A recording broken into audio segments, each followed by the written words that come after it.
ang usapan ay side mirror, either broken or defective or no side mirror.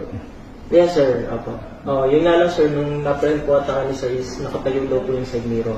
Ay, alam mo, with respect sa iyo, Chief, makikita mo naman sa rider, normal ang pag-iisip nito eh. Apo. Ibig sabihin normal, ikaw ba, Chief?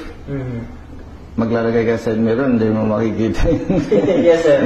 Common sense. Yung common sense. Common sense, di ba? Apo, parang ang ano ko dito, sir, nung nalaman namin, ang nakikita niya is improper installation. Patingin niya.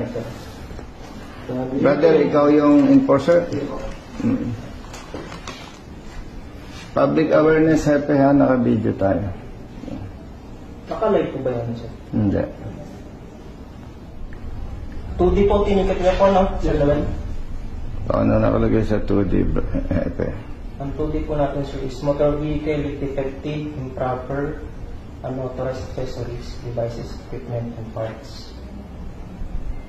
Nung na-print po siya, nakatayo po yung side mirror. Kaya, Hindi.